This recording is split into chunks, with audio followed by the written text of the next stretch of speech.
Mari kita berdoa. Bapa yang di surga, hari ini kami datang karena kami tahu Yesus adalah Tuhan kami. Kami tidak menemukan Tuhan di dalam kepercayaan apapun, hanya di dalam iman kepada Kristus. Kami tidak menemukan Raja dari surga selain di dalam Kristus yang rela datang. Kami tidak menemukan keselamatan di dalam agama apapun selain di dalam Kristus yang rela datang untuk menebus dosa manusia. Itulah sebabnya kami hadir pada malam hari ini. Kami hadir karena kami tahu Kristuslah Allah kami. Kristuslah Sang Putra Allah yang rela menebus manusia, yang rela memberikan anugerah bagi kami. Maka kami datang mau menyembah Dia. Kami ingin seperti orang-orang Majus yang datang dengan membawa pemberian-pemberian, tapi kami tidak punya apapun yang layak kami persembahkan. Maka kami datang memberi diri kami. Pakailah kami untuk Kristus yang sudah mengasihi kami. Tuhan, kami rindu mendengar firman, sehingga Natal yang kami rayakan bersama ini menggugah hati kami, memberikan kepada kami iman yang terus bertumbuh melalui pemberitaan firman. Kami bersyukur untuk anugerah-Mu. Pimpinlah hamba-Mu yang hina ini.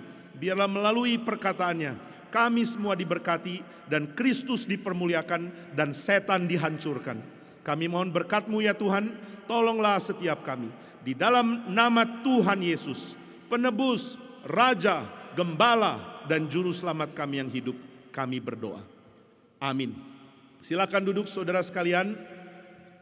Saudara sekalian, kita bersyukur karena Natal kali ini pakai tema Sang Gembala Jiwa yang sudah hadir.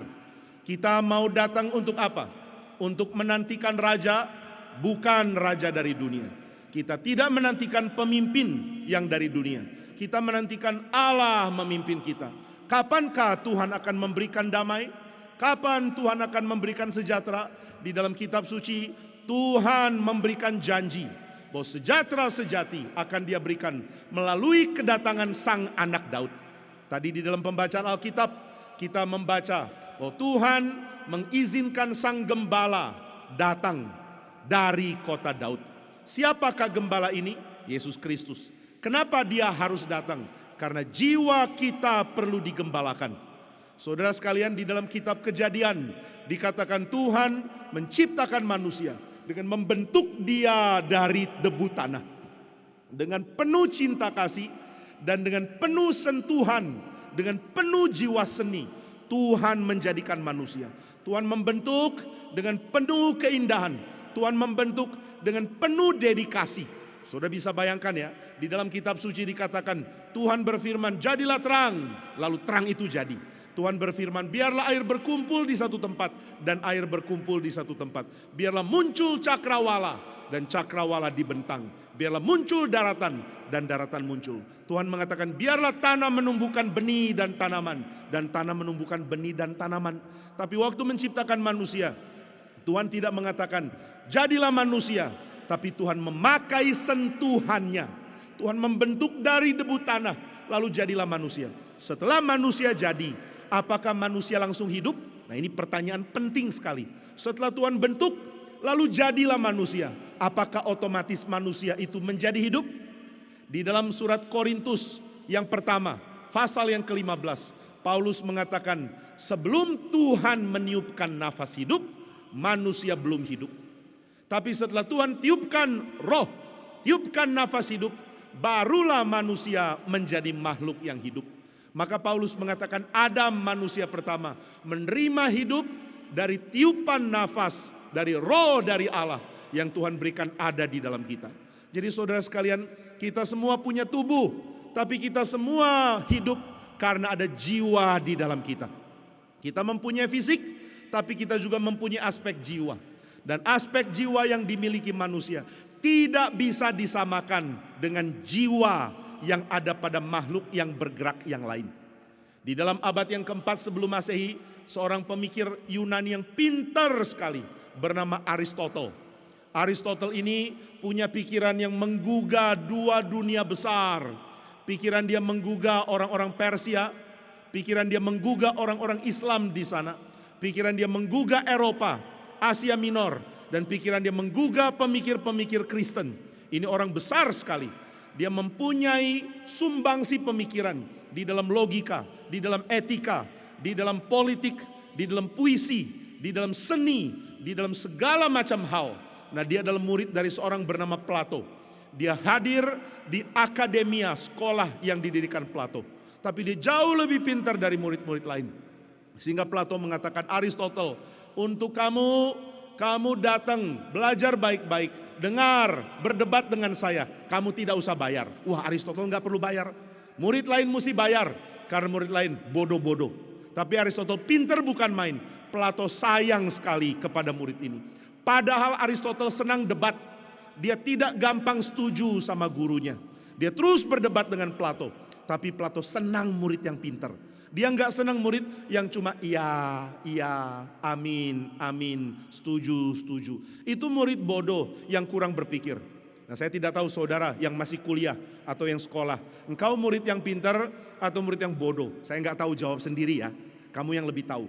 Kalau guru mengajar, apakah otakmu tiba-tiba mulai berpikir? Atau otakmu tertidur dan cuma mengatakan iya. Orang seperti ini dengar khotbah pun amin. Tapi bukan amin karena setuju, karena ngantuk. Dia nggak ngerti apa yang dikatakan. Banyak orang jadi pemimpin nggak pernah bisa mendengar. Suruh dengar khotbah sudah nggak tahan. 5 menit pertama jiwanya mulai melayang-layang. Matanya mulai berat. Kelopak matanya tidak bisa tahan. Nah, harap anak-anak muda jangan seperti itu ya. Saya minta kamu nanti 15 atau 20 tahun dari sekarang jadi pemimpin penting yang mau perhatikan rakyat. Jadi pemimpin penting yang mengerti bagaimana bersumbangsi sebagai pemimpin. Bukan pemimpin omong kosong yang cuma tahu dapat posisi, yang cuma tahu menjilat ke atas dan menekan ke bawah, yang cuma tahu korupsi, yang cuma tahu ambil uang rakyat masukkan kantong sendiri. Pemimpin seperti ini pasti ke neraka. Nah, saudara nggak boleh jadi pemimpin seperti itu. Tapi kalau engkau tidak mau jadi pemimpin seperti itu, dari sekarang mesti pakai pikiranmu. Dengar guru baik-baik sambil kritis, sambil ajak dia berdiskusi. Tanya kalau ada hal yang kau pikir masih kurang tepat. Nah, ini Aristotle. Aristotle terus tanya. Plato mengatakan yang ideal ada di atas. Plato bilang, kok tahu? Oh tahu, kenapa tahu? Karena saya merenung. Saya juga merenung, saya pikir itu nggak benar. Loh, Aristotle, kamu nggak setuju sama saya? Aristotle bilang, enggak. Apakah Plato marah? Plato senang. Ada murid nggak setuju sama saya. Saya mau tanya, kenapa nggak setuju? Karena murid yang nggak setuju itu ada 2 jenis.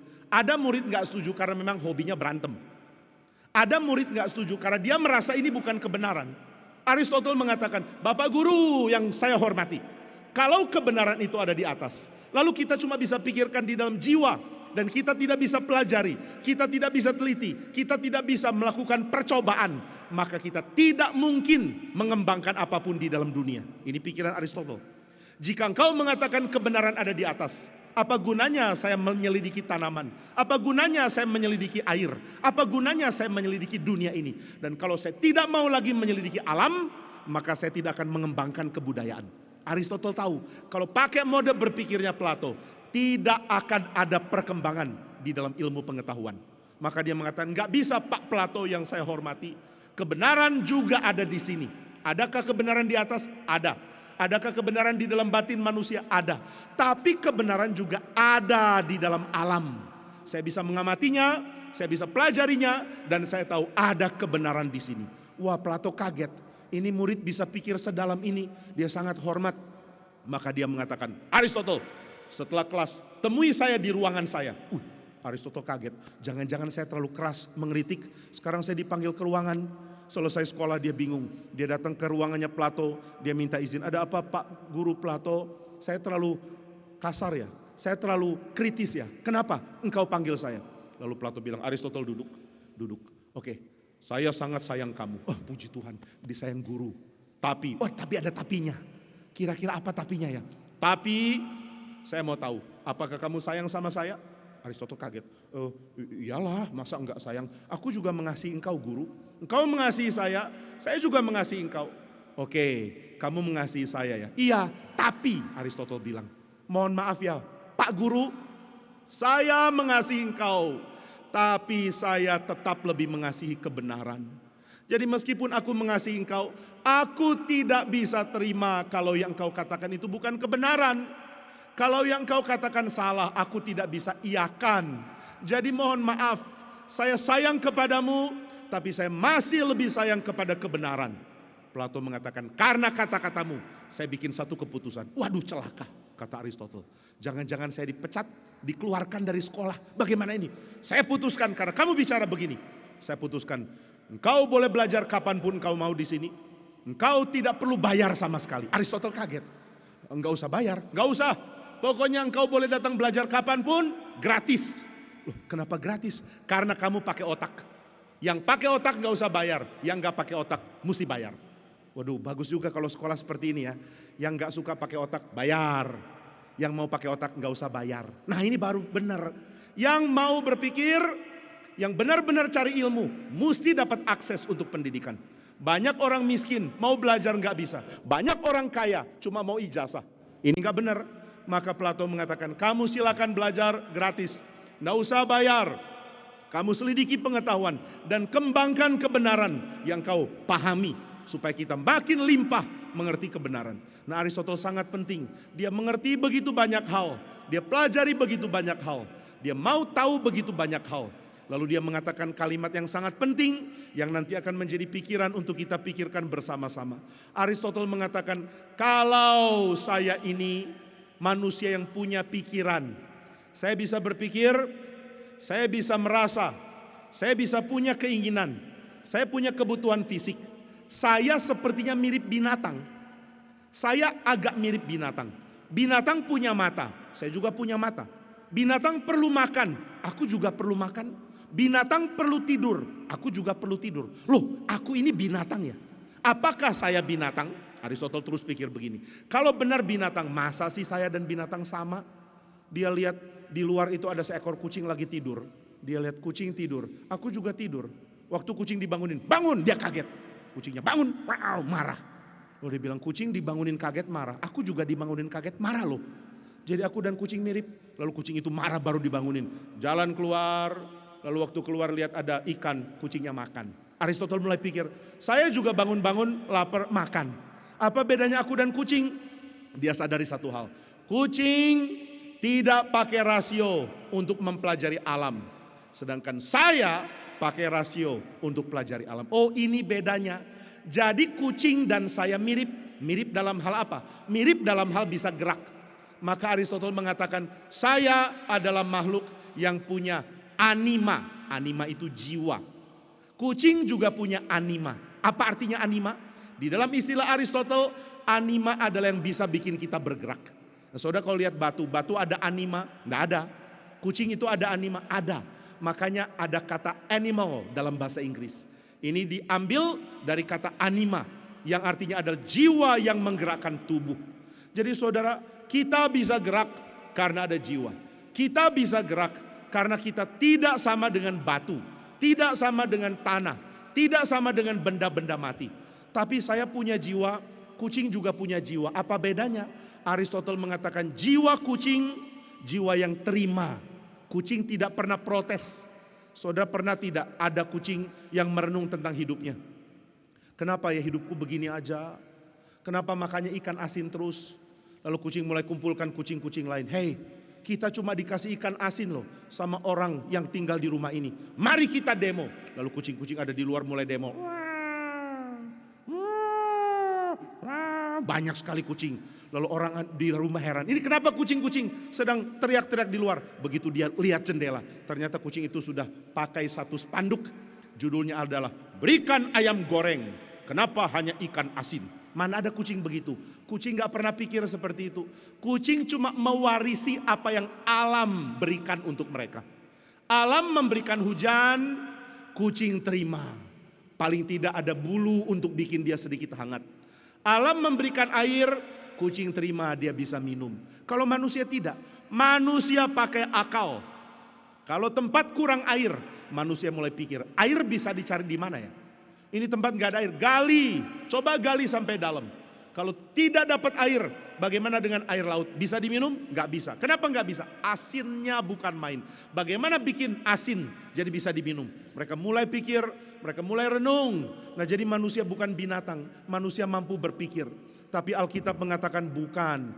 Kelebihan manusia bukan hanya karena manusia bisa berpikir dan binatang tidak. Manusia punya rasio yang mengembangkan alam, sedangkan binatang punya daya pikir yang hanya mengadopsi, menerima alam. Alam seperti apa ya saya ikut. Sedangkan manusia mengatakan alam harus tunduk sama saya. Saya bisa ubah alam supaya alam sesuai dengan saya. Maka orang-orang di dalam filsafat mulai dipengaruhi Aristotle. Manusia beda dengan binatang karena bisa berpikir. Tapi orang Kristen baca Alkitab langsung tahu. Yang bikin kita berbeda bukan hanya karena kita berpikir, tapi karena kita dapat tiupan nafas dari Tuhan dan kita menjadi makhluk yang hidup. Apa artinya? Artinya adalah manusia tidak bisa jalankan tugasnya kecuali dia terus mendapatkan hidup dari Tuhan.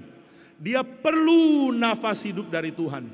Dia perlu terus terkoneksi dengan Tuhan.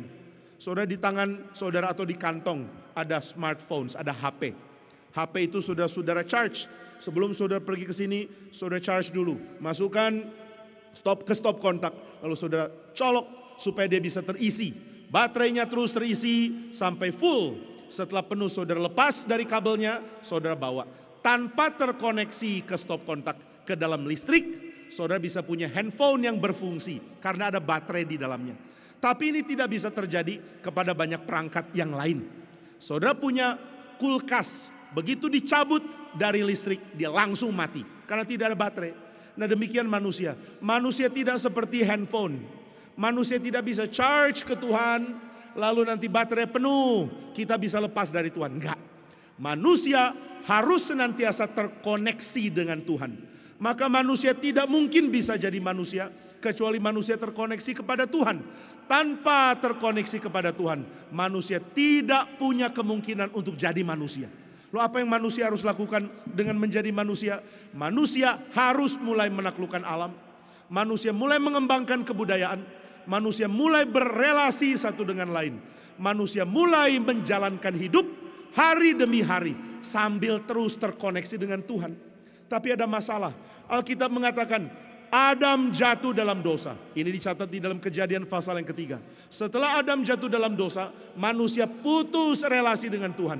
Manusia tidak lagi terkoneksi dengan Tuhan. Manusia berada dalam keadaan kasihan. Manusia mati. Ini sudah Tuhan nyatakan di dalam kitab suci. Seluruh pohon dalam taman ini boleh engkau makan buahnya dengan bebas. Tetapi pohon pengetahuan baik dan jahat yang ada di tengah-tengah taman, jangan kau makan buahnya. Pada hari engkau memakannya, engkau akan mengalami mati. Di dalam bahasa Ibrani, kata yang dipakai adalah tamut. Mati dari kematian. The death of death. Kematian daripada kematian. Nah ini kata yang sangat jelas dan tegas. Jika engkau berontak kepada Tuhan, engkau akan mengalami kematian dari kematian. Di dalam sastra bahasa Ibrani, kadang-kadang ada pengulangan untuk memberikan penekanan sangat besar terhadap sesuatu. Di dalam kitab Pengkhotbah dikatakan kesia-siaan dari kesia-siaan. Ini pakai kata hevel havalim. Artinya adalah sia-sia dari sia-sia. Segala kesia-siaan. Di dalam buku Salomo yang judulnya adalah Kidung Agung, Song of Songs. Di dalam bahasa Ibrani dikatakan Shir Hashirim. Apa artinya Shir Hasirim? Artinya adalah lagu dari segala lagu. Nah jadi bahasa Ibrani memberikan penekanan dengan mengulangi kata. Menunjukkan bahwa ini bukan cuma sekadar mati. Ini lebih dari mati. Ini adalah tamut. Dari bahasa Ibrani mut artinya mati. Dalam bahasa Arab maut. Dan bahasa Indonesia juga mengadopsi kata maut. Kamu akan alami kematian dari kematian. Apa artinya ya? Artinya kamu akan mengalami mati bukan hanya dari aspek yang kelihatan. Kamu akan mengalami mati dari aspek yang tidak kelihatan. Yang kelihatan itu apa? Yang kelihatan adalah fisik, tubuhmu kelihatan. Saudara datang ke sini yang kita lihat kan tubuh ya. Sudah lihat bapak itu? Sudah, mana orangnya? Di sana. Kok kamu tahu itu bapak tersebut? Ya karena mukanya. Saudara tadi MC kita namanya adalah Pak Aditya. Pak Aditya. Kok bisa tahu itu Pak Aditya? Aku lihat wajahnya, aku tahu itu Pak Aditya. Tapi adakah di antara saudara yang mengatakan, oh itu ada Pak Aditya. Lalu ditanya, tahu dari mana itu Pak Aditya? Aku lihat jiwanya. Bisa begitu? Enggak bisa. Siapa bisa lihat jiwa manusia? Enggak ada. Saudara lihat saya, lihat tubuh saya atau jiwa saya? Jiwa saya warnanya apa? Ada yang tahu enggak? Mungkin di antara saudara ada yang punya kemampuan melihat jiwa ya. Begitu, oh Pak Jimmy jiwanya itu pelangi. Waduh gawat jiwa pelangi. Jiwa tidak kelihatan. Jiwa nggak mungkin engkau deteksi. Waktu engkau lihat manusia engkau mengatakan, oh orang itu ada di sana karena tubuhnya ada di sana. Tapi saudara, kalau saudara lihat orang itu sudah tergeletak, tidak ada tanda kehidupan. Engkau mengatakan, wah orang ini sudah mati. Kok tahu mati? Tubuhnya tidak lagi berfungsi. Di dalam pengertian kematian, fungsi otak sudah habis. Tidak lagi ada kegiatan yang secara vital bisa menunjang organ yang mempertahankan kehidupan. Kalau aktivitas dari otak sudah berhenti, orang akan mengatakan orang ini sudah mati. Wah, kenapa dia mati? Tubuhnya sudah berhenti berfungsi. Tahu dari mana tubuh berhenti berfungsi? Siapa tahu masih bisa dihidupkan lagi, diresusitasi. Siapa tahu bisa. Tapi kalau dokter bilang maaf, gelombang otaknya sudah tidak ada aktivitas. Otaknya sudah mati. Berarti dia sudah meninggal. Baru hari ini saya dapat kabar ada saudara dari jemaat meninggal dunia. Jemaat saya punya adik meninggal. Kenapa bisa meninggal? Karena mendadak merasa pusing, merasa vertigo, lalu jatuh pingsan, ternyata koma. Kemudian dokter mendeteksi batang otaknya sudah mati dan akhirnya dia meninggal. Wah, waktu lihat orang sudah meninggal kita sedih. Tahu dari mana dia meninggal? Tubuhnya sudah berhenti berfungsi, dia sudah mati. Ini yang kelihatan. Tapi Tuhan mengatakan, jika engkau memberontak terhadap firman-Ku dan makan buah dari pohon pengetahuan baik dan jahat, engkau akan mengalami mut, matinya mati. Apakah mati itu hanya bersifat fisik? Tidak. Jiwa kita mati. Dan di dalam kitab suci, mati bukan berarti berhenti mempunyai kesadaran. Mati berarti berada di dalam ketidakjelasan. Ada tapi tidak ada yang menopang. Mempunyai kesadaran tapi tidak ada tempat. Di dalam tulisan dari seorang bapak gereja bernama Agustinus. Agustinus ini pemikir penting di dalam tradisi Katolik dan di dalam tradisi Protestan. Saudara, di dalam gereja saya itu alirannya Reform. Kalau saudara tanya teologi Reform, nah tidak semua kita di sini berteologi Reform, itu enggak apa-apa. Yang penting kita semua mau kembali ke Alkitab. Kita punya perbedaan teologi, tidak masalah. Asal sama-sama mengakui kitab suci, sama-sama mengakui Allah Tritunggal, sama-sama mengakui Yesus adalah anak Allah yang jadi manusia, sama-sama mengakui keselamatan hanya melalui kematian dan kebangkitan Yesus Kristus. Berarti kita Kristen. Tetapi dalam tradisi saya, teologi Reform, kalau ditanya selain Alkitab, siapakah tokoh paling penting di dalam tradisimu? Kita akan mengatakan Agustinus, Luther, dan Calvin. 3 orang ini. Augustine, Luther, and Calvin. Martin Luther mendorong reformasi. John Calvin memberikan pemikiran tentang kesalehan, tentang gereja, tentang hidup suci di dalam tradisi melanjutkan Luther. Bagaimana dengan Agustinus? Agustinus hidup lama sebelum Martin Luther. Martin Luther ada di dalam dunia lahir di tahun 1483.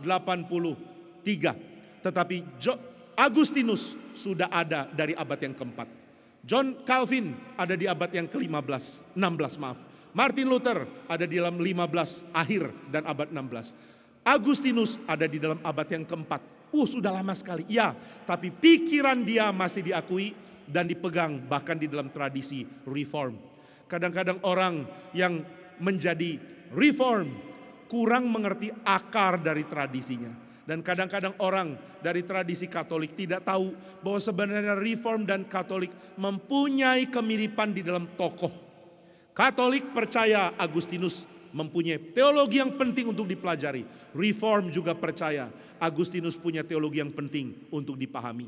Nah, Agustinus menulis buku Confession dan dia mengatakan jiwa saya ini terus gerak, terus tersesat, terus cari tempat berdiam. Saudara, kalau engkau tidak punya tempat berdiam itu sedih sekali. Di Bandung saya dan anak saya dan istri saya kadang-kadang siapkan nasi bungkus. Karena kadang-kadang di gereja ada acara nasi bungkusnya berlebihan. Gereja kalau bikin acara ya makannya berlebihan. Karena salah hitung orang atau karena orang yang bilang mau datang gak datang. Nah, bersyukur ya hari ini yang bilang mau datang Natal benar-benar datang. Akhirnya tempatnya penuh. Ada anak-anak mesti duduk di bawah. Kenapa yang duduk di bawah yang muda-muda? Karena kalau yang tua disuruh duduk di bawah, nggak bisa berdiri lagi nanti. Itu kesulitannya. Jadi yang muda-muda mengalah ya, biar dengar firman sambil duduk di bawah. Bukan berarti kamu lebih rendah. Anak-anak yang masih muda tidak lebih rendah dari orang yang dewasa. Lalu kenapa mereka duduk di bawah seperti orang lebih rendah? Bukan, mereka duduk di bawah karena mereka mau mengalah. Mereka mengatakan kami aja duduk, nanti setelah kebaktian selesai kami berdiri, kakinya masih oke. Kalau bapak dan ibu yang terhormat yang duduk, nanti setelah kebaktian semut merajalela di kaki, kakinya mati rasa, gak bisa berdiri. Ya sudah, kami yang duduk. Jadi yang kecil tidak lebih rendah dari yang lebih dewasa. Tapi karena kesehatan dan kekuatanmu, engkau mengatakan bapak ibu yang lebih tua, biar kami yang duduk di bawah. Begitu ya, setuju? Kalau nggak setuju pun nggak bisa apa-apa, udah nggak ada kursi lagi kok. Nah saudara bilang mau datang dan saudara datang. Tapi kadang-kadang orang di gereja bilang mau datang, oke kita siapkan. Begitu disiapkan nggak datang, akhirnya nasi kebanyakan. Nah kita pergi lalu cari orang-orang yang tidak punya rumah. Lalu saya berikan kepada satu orang dan ada keluarganya di situ. Orang itu punya 3 anak lagi main-main di pinggir jalan, main dus karton yang sudah jelek sekali. Saya sedih sekali lihat, kok anak kecil tinggalnya di sini. Lalu saya kasih, kalau mau perlu makan silakan. Kalau enggak kita bisa kasih ke orang lain. Mereka bilang, oh boleh terima kasih. Lalu saya tanya, tinggal di mana? Dia bilang di sini. Jadi sehari-hari di sini. Iya. Bagaimana perasaannya? Dia bilang, perasaannya pasti sulit. Enggak punya rumah itu sulit. Lalu satu kali saya pernah bertemu dengan seorang anak muda yang terus nyanyi di lampu merah berharap bisa dapat receh dari mobil. Saya tanya ke dia, di mana rumahmu? Dia mengatakan saya dari Jawa Tengah. Kenapa tidak tinggal di rumahmu? Saya mau cari uang di Bandung. Waktu itu saya masih di Bandung. Lalu saya tanya, di Bandung tinggal di mana? Dia bilang nggak tahu. Bagaimana perasaanmu tidak ada tempat berdiam? Dia bilang sedihnya bukan main. Kalau tidak punya tempat berdiam, rasanya tidak stabil dan tidak tenang.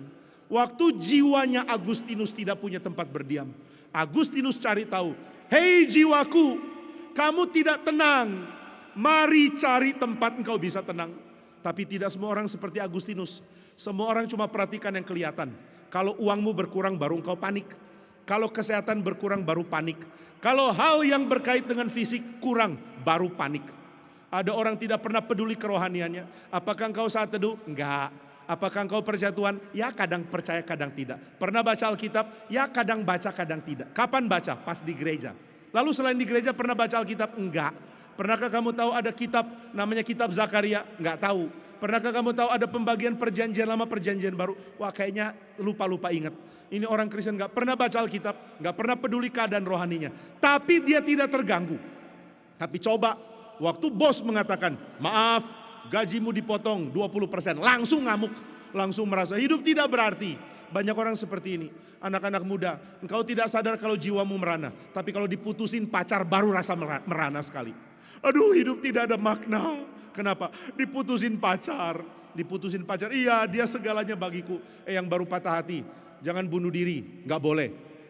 Pendeta saya, pendeta Stephen Tong pernah nasihati mahasiswa yang baru patah hati.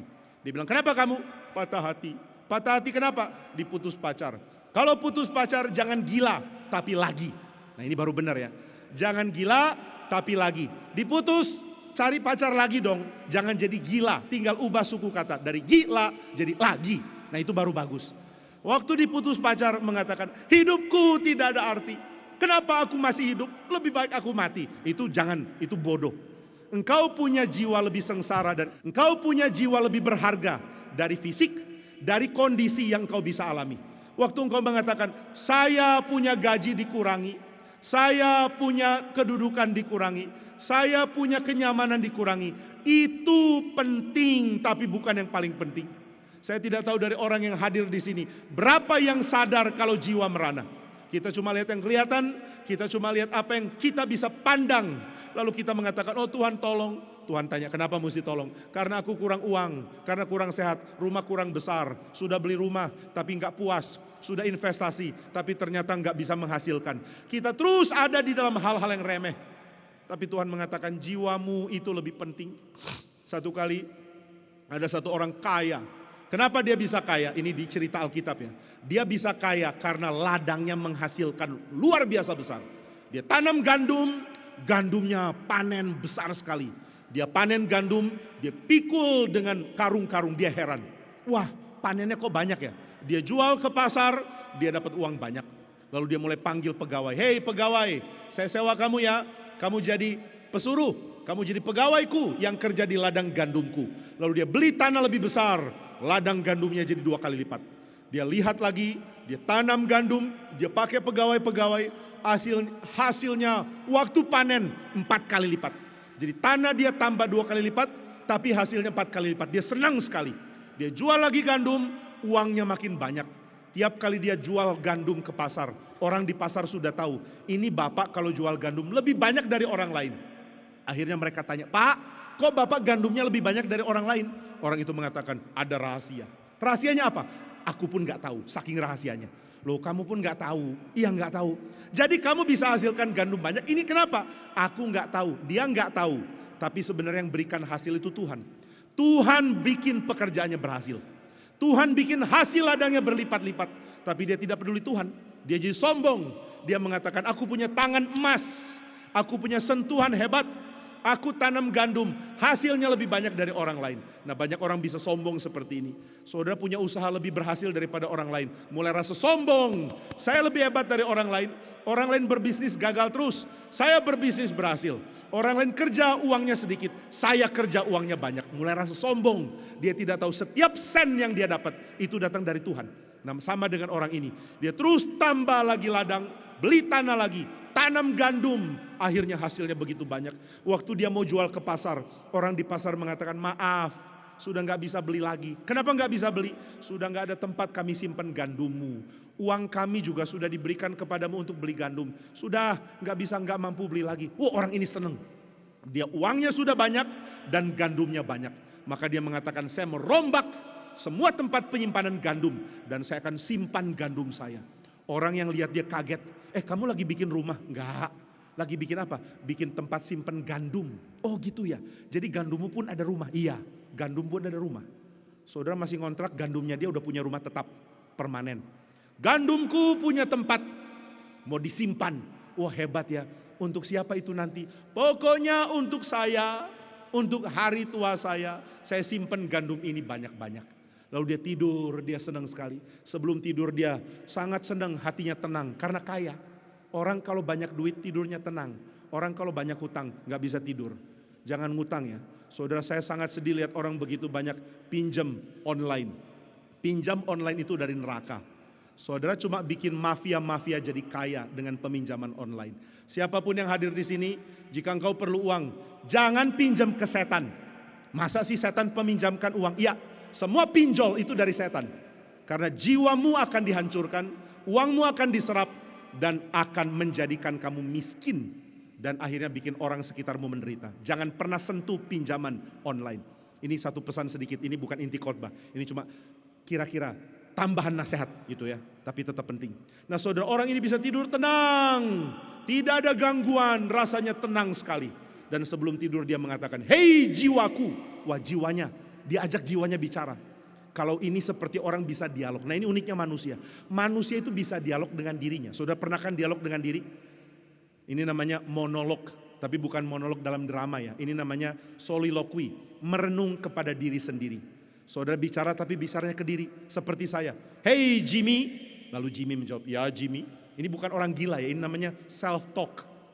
Nah di dalam konseling itu ada bimbingan untuk self-talk. Kalau saudara punya jiwa hancur, jangan self-talk. Karena dirimu tidak bisa jadi penasehat yang baik. Dirimu sedang rapuh dan kamu tidak bisa bicara dengan dirimu. Demikian kalau engkau alami gangguan, engkau perlu bicara dengan orang yang mampu mendengarkan engkau dan memberi nasihat dengan bijak. Nah saudara, orang ini melakukan self-talk, bicara ke diri sendiri. Hei jiwaku, dia jawab, ya jiwaku, aku punya gandum banyak sekali. Tenanglah engkau hai jiwa. Wah jiwanya disuruh tenang. Kenapa tenang? Karena gandum banyak, uang banyak. Gak usah tenang, hidup tenang. Gak usah takut, semua menenangkan. Karena uang banyak, gandum banyak. Wah uang banyak, gandum banyak. Tenang ya, tenang. Lalu dia mau tidur, tapi sebelum tidur ada suara ketiga. Suara pertama dirinya. Dia bicara kepada dirinya lagi. Tapi mendadak ada suara ketiga. Ini suara dari Tuhan. Tuhan yang bicara, hei orang kaya. Dia kaget. Loh, ini suara siapa ya? Aku bicara dengan diriku, sekarang ada interupsi. Ada orang ketiga. Dia kaget. Siapa ini? Akulah Allah. Allah bicara. Ada apa ya Allah? Aku mau beritahu kepadamu. Apakah engkau rasa tenang? Iya. Kenapa bisa tenang? Ada gandum. Gandum untuk apa? Untuk masa depan. Masa depan berapa lama? Enggak tahu. Aku beritahu. Oke, silakan. Masa depanku berapa lama? Kira-kira 3 jam lagi. 3 jam. Hari ini juga nyawamu akan aku ambil. Sebelum malam ini pindah hari. Pindah hari berarti sebelum jam 12 malam. Nyawamu sudah aku tarik. Dan kau mati malam ini. Wah, dia kaget. Malam ini mati. Iya, dia lihat jam. Malam ini akan berakhir 3 jam lagi. Berarti jiwaku cuma punya 3 jam. Nah, kalau cuma punya 3 jam, itu gandum sebanyak itu mau diapain? Dimakan semua? Biar gak rugi kan? Hidupku tinggal 3 jam. Ada begitu banyak gandum, telan semua, mana bisa? Jadi Tuhan mengatakan 3 jam lagi, malam ini juga nyawamu akan diambil. Itu semua gandum untuk siapa? Ini pertanyaan akan sama Tuhan tanya kepada saya dan kepada saudara. Uangmu yang begitu banyak, untuk apa? Kalau malam ini kau dipanggil, untuk apa? Semua yang kau kumpulkan itu. Maka saudara, demikianlah jadinya orang yang perhatikan semua yang kelihatan, tapi tidak perhatikan jiwanya. Jiwamu menuju kemana? Hai orang-orang. Hei orang-orang Kristen atau yang mengaku Kristen. Atau yang belum Kristen. Siapapun yang hadir pada malam hari ini. Saya mau tanya, kemanakah jiwamu akan pergi? Jiwamu sedang tersesat, sadarkah engkau akan hal ini? Jiwamu sedang merana, sadarkah engkau akan hal ini? Jiwamu perlu bimbingan, sadarkah engkau akan hal ini? Yang belum sadar, saya mau seru kepada kamu sekarang. Sadarlah, sadarlah jiwamu tersesat. Sadarlah engkau tidak punya harapan. Jangan ditipu oleh hal yang kelihatan. Malam ini jangan tidak tenang. Kalau malam ini engkau tenang, engkau ditipu. Begitu engkau mengatakan tenanglah, uang banyak, tenanglah, tabungan masih oke. Jangan, karena Tuhan bisa bilang kalau jiwamu aku ambil, bagaimana? Kemanakah jiwamu akan pergi? Sudahkah dia menemukan rumahnya? Sudahkah dia tenang? Jawabannya belum. Masih tersesat, masih merana, masih mencari-cari. Terus tidak tahu harus pergi kemana. Itulah jiwa kita. Jiwa kita sedang berada di dalam keadaan restless. Tidak bisa tenang karena dosa. Kenapa kita berdosa? Karena kita lahir dari keadaan dosa oleh karena keturunan Adam. Dan di dalam kondisi berdosa, kita terus ada dalam keadaan tersesat. Tapi kita tidak sadar. Orang di dunia mau cari bagaimana caranya aku dipulihkan. Bagaimana caranya aku mendapatkan ketenangan. Bagaimana caranya jiwaku senang kembali. Tapi tidak ada yang tahu jawabannya. Politik memberikan jawaban. Yang penting ada sistem pemerintahan dan politik yang baik. Nah, ini semua sudah jadi impian dari zaman dulu. Di dalam abad yang ke-17 ada seorang, abad ke-18, ada seorang pinter bukan main, namanya Adam Smith. Dia dianggap sebagai bapak ekonomi modern. Karena sebelum Adam Smith, orang semua berpikir kalau mau kaya, ambil emas banyak-banyak. Tapi Adam Smith mengatakan kalau mau kaya, berdaganglah. Maka dia mulai mengatakan satu negara dan negara lain. Dua-dua bisa saling memperkaya satu sama lain. Bagaimana caranya? Lakukan perdagangan. Lakukan perdagangan. Jika kamu ahli bikin apa? Bikinlah itu. Lalu kalau kamu perlu apa? Beli dari negara lain. Begitu ada jual beli internasional, jual beli antara satu negara dengan negara lain. Dua negara bisa jadi kaya. Nah, ini teori dari Adam Smith. Akhirnya melahirkan sistem ekonomi dan sistem politik kapitalisme. Kapitalis. Saya bisa kaya kalau pemerintah membebaskan. Yang penting semua berusaha, saling berdagang, saling membiarkan nilai harga ada di dalam pasar. Nanti semua akan baik, akan tenang. Wah, ini kondisi yang dipercaya di dalam kapitalisme. Akhirnya kapitalisme berkembang, membuat orang bisa berprestasi, membuat orang cari kedudukan dengan cara kerja keras. Yang malas akan ketinggalan, yang rajin akan berhasil. Tapi kapitalisme tidak bertahan lama. Karena setelah itu orang yang kaya mulai bikin sistem untuk mempertahankan kekayaannya. Orang yang punya modal mulai dekati pemerintah. Supaya pemerintah bikin kebijakan yang sesuai dengan cara dia mengambil kekayaan. Oh, tidak boleh ada keadaan menebang pohon-pohon di hutan. Pokoknya harus ada tempat yang dilindungi. Tapi orang-orang yang kaya karena kayu bisa sogok pemerintah, dan mengatakan, Pak, ubah dong peraturannya. Masa sih nggak boleh tebang pohon yang sebelah sini? Masa hutan ini nggak boleh dibabat? Ya aturannya begitu. Aturan kan bisa diubah. Tolonglah, nanti aku bagi hasil. Tapi peraturan diubah. Lalu pemerintah ubah peraturan dan akhirnya hutan dibabat. Nah ini yang terjadi. Orang-orang di dalam sistem kapitalis nggak suka kapitalisme murni. Di dalam sistem kapitalisme, orang-orang kaya mau mengubah sistemnya supaya dia bisa monopoli, supaya dia bisa menjadi pemilik kekayaan. Cara untuk kaya ada di saya. Dan saya sudah sogok pemerintah, sudah sogok sistem supaya aku jadi kaya. Akhirnya kapitalisme melahirkan keadaan yang namanya konglomeratisasi. Ini bukan konglomerarat ya, itu lain. Itu kita, kalau kita konglomerat. Tapi konglomerasi, apa itu konglomerasi? Konglomerasi berarti ada satu orang kuasai banyak aspek. Semua bisnis paling penting ada di dia. Jadi kalau ada di dia bagaimana? Oh, dia bisa permainkan harga seenaknya. Dia bisa tentukan pengaruh di dalam sebuah negara. Ini konglomerasi dan itu merusak kapitalisme. Kapitalisme rusak karena ada konglomerat. Lalu bagaimana sudah jadi konglomerat mesti masuk neraka? Harus bertobat. Cara bertobat bagaimana? Jangan bikin sistem yang memperkaya diri. Harus bikin sistem yang memperkaya negara. Kalau orang jadi konglomerat, dia punya kekuatan mengubah ekonomi, mempunyai kemampuan melakukan sesuatu. Dia mesti bikin negara jadi kaya, mesti bikin negara jadi makmur, mesti bikin negara maju. Kalau tidak Tuhan akan hukum orang-orang jadi konglomerat. Nah maka orang-orang yang lihat sistem ini mengatakan, wah nanti orang kaya jadi kaya menguasai semua. Itu nggak benar. Akhirnya sistem tandingannya apa? Sistem tandingannya salah satunya adalah komunisme. Komunisme mengatakan jangan biarkan uang menguasai, bikin ada beda kasta dan sistem. Beda kelas, gak boleh ada beda kelas. Gak boleh ada pemilikan, gak boleh ada harta pribadi. Semua milik bersama. Wah semua milik bersama, ya kalau semua milik bersama siapa yang atur? Partai. Akhirnya partai jadi penguasa. Waduh kita lihat negara kacau terus. Mau sistem kapitalis rusak, mau sistem komunis juga rusak. Komunisme bahkan lebih rusak daripada kapitalisme. Di dalam pemerintahan Lenin, Rusia mengalami berkali-kali kelaparan. Di dalam pemerintahan Joseph Stalin, Ukraina kehilangan puluhan ribu orang mati kelaparan. Kenapa bisa mati kelaparan?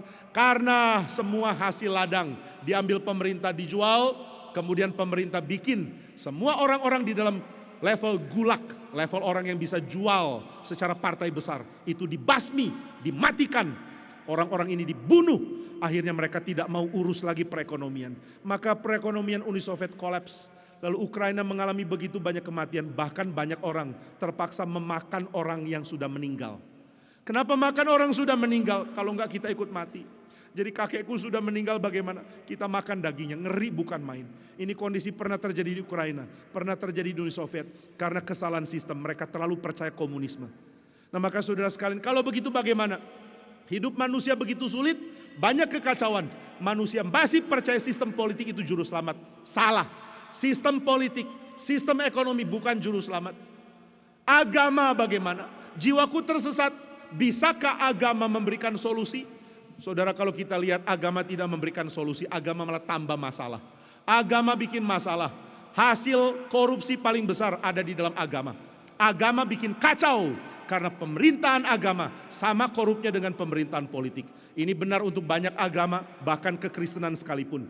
Orang Kristen jadi pemimpin di dalam agama Kristen, jadi pendeta. Ini saya ngomong saya pendeta loh ya.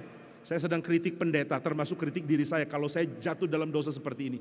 Banyak orang sudah jadi pemimpin, mulai punya hati yang mau kuasa, mau dihormati, mau menjadi orang yang memecah belah orang. Yang pihak saya akan saya dukung, yang anti saya akan saya singkirkan. Akhirnya pemimpin gereja, pemimpin agama jadi lebih korup, sama korupnya dengan pemimpin politik. Jadi kalau orang mengatakan, jiwaku tidak tenang, di mana ada harapan? Bukan di sistem ekonomi, bukan di sistem politik, bukan di sistem agama. Agama punya sistem bahkan mengajarkan manusia untuk makin berputus asa. Kenapa makin berputus asa? Karena begitu kita tahu aturan dan tuntutan Tuhan, makin kita rasa kita tidak sanggup. Orang yang merasa dirinya sanggup jalankan tuntutan agama, itu orang yang munafik, yang palsu, yang bodoh. Tuhan mengatakan, jangan mencuri. Orang yang tidak mencuri mengatakan, puji Tuhan saya sudah enggak mencuri, aman. Benarkah engkau enggak mencuri? Enggak, aku enggak mencuri. Benarkah engkau tidak mengambil hak milik orang lain? Enggak, aku enggak ambil hak milik orang lain. Benarkah engkau ada di dalam sistem ekonomi yang sudah adil? Nah ini susah dijawab. Wah nggak tahu, wah kalau nggak tahu mungkin kamu sudah mencuri loh. Wah jangan-jangan saya sudah mencuri. Bagaimana kalau begitu? Saya dapat keuntungan dari sistem yang tidak adil. Saya dapat uang dari sistem yang merugikan orang lain. Bagaimana ini? Wah kita nggak bisa mengetahui apakah saya melakukan kesalahan atau tidak. Maka makin mempelajari sistem agama, makin kita rasa diri kita tidak layak. Makin mengerti tuntutan Tuhan, makin rasa diri tidak sanggup. Kalau ada orang lihat tuntutan lalu mengatakan saya sanggup, itu orang salah lihat tuntutan. Saudara, bagaimana kalau saat ini saya mengatakan, ayo setelah kebaktian kita semua sama-sama lari ya. Kita sama-sama lari 42 km dalam waktu 2,5 jam. Ya habis kebaktian ya. Saudara yang gak ngerti bilang ayo. Yang ngerti bilang wah gak bisa. Yang ngerti akan mengatakan matilah, mana bisa lari seperti itu. Itu atlet punya, itu atlet internasional. Lari maraton di bawah 2,5 jam. Itu cuma orang yang sudah terlatih dari kecil yang bisa lakukan itu. Tapi orang yang gak ngerti mengatakan ayo pak. Begitu saya bilang, mari kita maraton 2,5 jam. Saudara bilang, mari. Saya tanya, sudah ngerti? Belum. Jadi kamu bilang ngerti, bilang iya. Padahal kamu gak ngerti tuntutannya. Nah banyak orang mengatakan, saya bisa masuk surga. Saya bisa selamat. Tahu dari mana? Karena saya sudah penuhi tuntutan Tuhan. Belum. Engkau tidak tahu tuntutan Tuhan. Tuhan Yesus pernah mengatakan, kamu pernah berzina? Lalu orang bisa mengatakan, enggak pernah, aku enggak pernah berzina. Pernahkah kamu memandang orang lain dan menginginkan dia dalam hatimu? Kayaknya pernah. Nah kalau pernah engkau sudah jatuh di dalam dosa yang sama. Loh kok begitu? Wah kalau begitu bagaimana aku bisa selamat? Jadi sistem agama tidak bisa bikin orang selamat. Bagaimana dengan pemimpin agama? Pemimpin agama tidak bisa menolong jiwa kita. Pemimpin agama memberikan pengaruh besar untuk orang jadi pengikut dia. Tapi tidak berikan pengaruh apa-apa untuk jiwa kita. Tidak ada pemimpin agama bisa lakukan ini. Saudara mengatakan, saya mau taat sama pemimpin agama. Saudara nggak akan menyelamatkan jiwamu dengan taat pemimpin agama. Lalu bagaimana jiwaku bisa diselamatkan? Hanya kalau orang yang Tuhan tetapkan jadi pemimpin mau berkorban demi kita, baru kita bisa punya harapan. Kenapa begitu? Karena jiwa kita ini hanya mungkin diselamatkan lewat pemimpin. Pemimpin yang memimpin jiwa kita. Jiwamu perlu digembalakan. Bagaimana jiwa selamat? Perlu diarahkan. Bagaimana mengarahkan? Mengarahkan jiwa itu hanya bisa dilakukan oleh pemimpin. Di dalam surat Petrus mengatakan, engkau sudah kembali kepada Yesus Kristus yang adalah gembala dan pelindung jiwamu. Jiwa saudara dijaga oleh pemimpin. Tapi siapa pemimpin yang bisa jaga jiwa kita? Bukan presiden, bukan gubernur, bukan wali kota, bukan pemimpin agama. Siapa bisa pimpin jiwa kita? Hanya Kristus. Mengapa hanya Kristus? Karena hanya Dia satu-satunya yang layak jadi pemimpin, sebab di dalam dirinya jiwanya suci. Yesus tidak punya korup di dalam jiwanya. Jiwanya tidak berdosa. Jiwanya tidak berada dalam keadaan tersesat. Saudara, kalau jiwa orang tersesat, mana bisa tuntun jiwa orang lain yang juga tersesat? Sama-sama sesat akan jatuh ke dalam lubang. Saudara, pemimpin agama tidak ada yang tidak berdosa. Semua sudah berdosa. Loh kalau orang berdosa, saya orang berdosa, jiwanya sama berdosa. Bagaimana dia bisa pimpin saya? Bagaimana pemimpin agama yang jiwanya juga berdosa pimpin jiwa saya yang ada dalam keadaan tersesat? Saudara kalau tanya sama saya, Pak, mohon maaf Pak, dari sini kalau pulang ke rumah saya itu lewat jalan mana ya? Oh, saya bilang, maaf saya bukan orang Pontianak, saya nggak tahu jalan. Saya cuma tahu jalan dari sini ke MRI Pontianak karena tinggal nyebrang hotel. Jalan ke rumah saya bagaimana Pak? Ya mana saya tahu, saya nggak pernah lewati jalan ini. Oh jadi Bapak nggak tahu? Nggak tahu. Kalau gitu Pak, tolong Pak, pimpinlah saya ke rumah saya. Oh, saya bilang mana bisa? Aku pimpin kamu ke rumahmu, aku bahkan gak tahu jalannya. Nah saudara, jiwa kita tersesat. Lalu kita mau minta kepada pemimpin agama. Oh Bapak pemimpin agama yang terhormat, bolehkah engkau pimpin jiwaku? Pemimpin agama akan bilang, maaf, jiwaku juga tersesat. Sama-sama tersesat. Lebih baik kita makan malam bareng, sama-sama merayakan ketersesatan. Nah itu yang terjadi. Tapi kalau saudara tanya, Tuhan adakah harapan bagi jiwaku yang tersesat? Tuhan akan mengatakan, aku akan kirim gembala bagi jiwamu. Gembala bagi jiwaku. Apakah gembala ini tersesat jiwanya? Tidak. Yesus tidak tersesat. Yesus tidak berdosa. Jiwanya murni. Tidak ada tipu daya dalam mulutnya. Dan tidak ada dosa di dalam pikiran dan hatinya. Yesus Kristus adalah satu-satunya manusia yang bersih, yang tidak ada dosa, yang dilihat oleh Allah. Dan dikatakan, kepadamu aku berkenan sepenuhnya. Yesus Kristus sempurna jiwanya. Jiwa yang tidak bercacat inilah yang bisa jadi gembala kita. Tapi gembala caranya bagaimana? Saudara, nggak ada gembala menggembalakan dari jauh. Tadi saya diperkenalkan sebagai gembala dari MRI Pontianak. Tapi saya ini gembala yang gak bisa jadi gembala MRI Pontianak. Karena saya bahkan tidak tinggal di MRI Pontianak. Lalu bagaimana cara Bapak menggembalakan? Ya dari jauh. Bagaimana bisa? Nggak bisa. Terus bagaimana supaya MRI Pontianak digembalakan? Ada hamba-hamba Tuhan yang datang dan ada pengurus yang berbagian untuk membimbing orang-orang. Ini yang bisa dilakukan. Maka gembala tidak bisa tidak bersatu dengan domba-dombanya. Yesus Kristus harus satu dengan kita. Maka dia datang jadi manusia. Dan waktu dia satu dengan kita, dia mendapatkan efek dari dosa engkau dan dosa saya.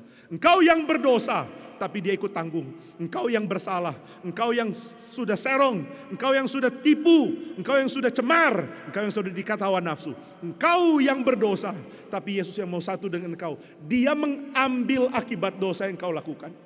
Saudara, kenapa sih Yesus lakukan itu? Karena dia mau jadi gembala yang mengasihi kita.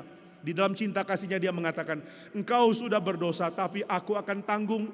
Engkau sudah berdosa, tapi kenakanlah dosamu di dalam tubuhku. Maka Petrus mengatakan dia yang menanggung dosa kita di dalam tubuhnya di kayu salib. Dialah juru selamat. Maka saudara, kembalilah kepada gembala jiwamu. Jangan biarkan jiwamu terus tersesat. Jiwamu terus mencari, jiwamu terus keliling tanpa ada pengharapan. Mari malam ini kembali kepada dia. Jangan dikacaukan oleh dosa. Jangan berharap kepada pemimpin agama. Jangan berpikir politik, ekonomi, dan kondisi sosial bisa menolong. Hanya Kristus yang bisa menolong. Hanya Kristus yang bisa perbaiki hati kita. Hanya Kristus yang bisa memberikan tempat bagi jiwa kita. Maka saudara, mari arahkan pandanganmu kepada Tuhan. Mari berharap digembalakan oleh dia. Malam ini datanglah kepada dia. Saudara mengatakan, saya sudah Kristen. Engkau sudah Kristen, tapi dosa begitu banyak di dalam pikiran dan hatimu. Benarkah engkau Kristen? Jika iya engkau Kristen, kenapa dosa begitu berkuasa dalam tubuhmu? Engkau mengatakan, saya sudah Kristen. Kalau begitu, kenapa cinta akan Tuhan tidak ada dalam hatimu? Kenapa kerelaan untuk ikut dia belum muncul di dalam pikiranmu? Saudara, kita semua berdosa, maka mari malam ini kita kembali kepada Tuhan. Nah saudara sekalian, Tuhan mau panggil engkau kembali kepada gembala. Gembala yang mencintai. Yesus Kristus mengatakan, akulah gembala yang baik. Gembala yang baik menyerahkan nyawanya bagi domba-dombanya. Ada satu gambar yang sangat mengharukan bagi saya, yaitu ketika Yesus Kristus digambarkan sedang peluk seekor domba yang bulunya kotor. Tapi waktu Yesus peluk, dia sedang peluk karena ada serangan serigala. Serigala itu menyerang domba dan Yesus Kristus memeluk domba itu. Dan serigala gigit badannya dan Yesus Kristus dihancurkan oleh karena cintanya kepada domba-dombanya. Yesus Kristus mengasihi engkau. Maukah engkau jadi dombanya? Dia menyerahkan nyawanya bagimu. Maukah engkau menyerahkan jiwamu untuk digembalakan oleh dia? Malam ini jawablah Tuhan. Maukah engkau tinggalkan dosa? Maukah engkau kembali kepada Tuhan? Maukah jiwamu kembali dibimbing oleh dia? Yang berhak membimbing, karena dialah yang satu-satunya akan mencintai jiwamu. Jika engkau mau kembali malam ini, katakan kepada dia, Tuhan, aku milikmu, aku berjanji akan tinggalkan dosa dan mengikuti gembala yang sejati, yang sudah lahir di palungan, lahir dalam kondisi begitu sederhana. Dia menerima miskinnya kita, dia menerima derita kita oleh karena dosa, dia menerima maut di atas kayu salib oleh karena dosa kita semua. Maka biarlah kita menjadi orang-orang yang ikut dia. Jiwamu tenang karena Kristus adalah gembala hatimu. Di dalam satu karya dari Johann Sebastian Bach yang judulnya adalah Kantata 147. Itu ada bagian di mana ada satu orang bas menyanyikan bagian yang mencerminkan Tuhan Yesus. Lalu ada seorang sopran menyanyikan bagian yang dinyanyikan oleh gereja. Di dalam nyanyian gereja itu ada iringan dari lagu, dari instrumen, dari bass, string bass. Kemudian instrumen itu mempunyai nada yang sangat lincah dengan naik oktav. Ini tandanya apa? Ini tandanya nyanyi punya hati yang jiwanya sangat bersemangat. Aku mau jiwaku dibimbing oleh engkau, hai Kristus. Saya mau saudara punya sifat seperti ini. Malam ini kita semua mengatakan, Tuhan, aku mau jiwaku digembalakan olehmu. Saya sudah lelah menyerahkan jiwa saya kepada dosa. Saya sudah lelah menyerahkan jiwa saya diperangkap oleh setan. Malam ini saya mau serahkan jiwa saya digembalakan oleh Kristus. Kiranya Tuhan menolong kita. Mari kita semua tundukkan kepala. Mari kita siapkan hati untuk berdoa menutup khotbah kita pada hari ini. Salibnya, salibnya selamanya mulia. Dosaku dihapus.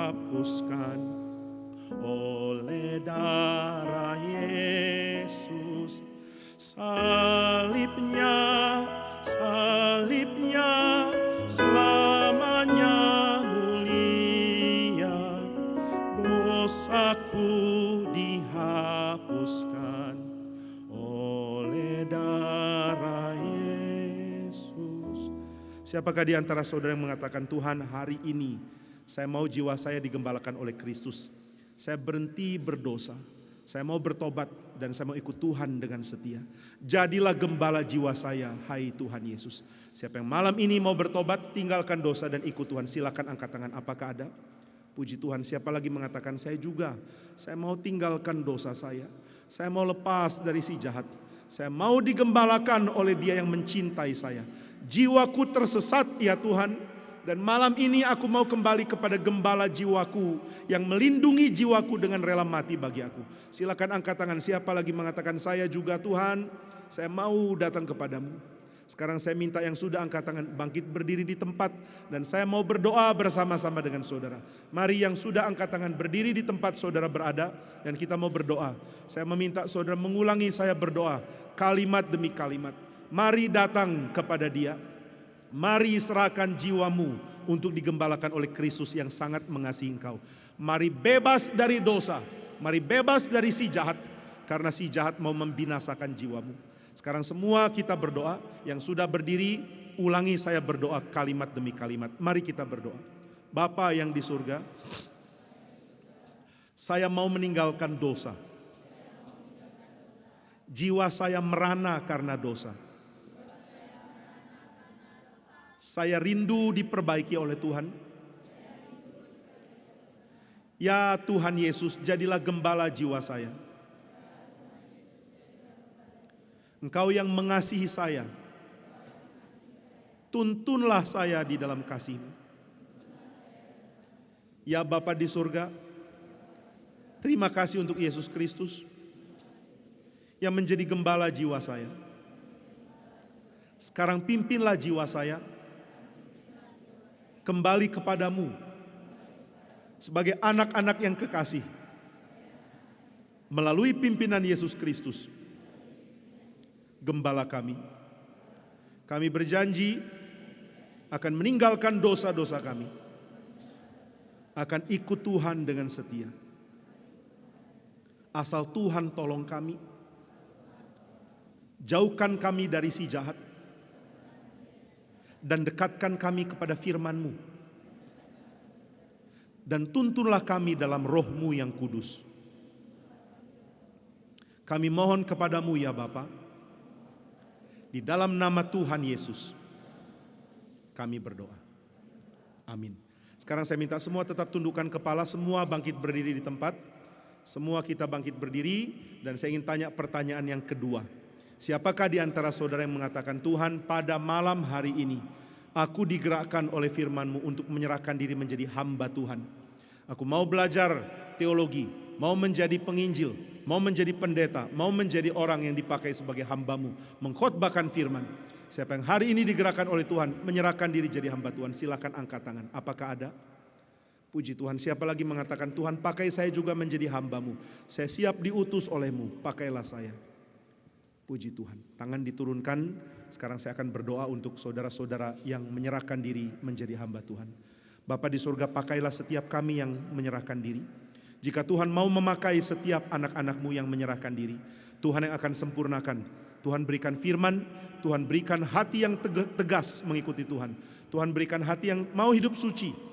Tuhan berikan firman yang limpah di dalam hati setiap anak-anak-Mu ini. Dan biarlah Tuhan yang rela pakai mereka.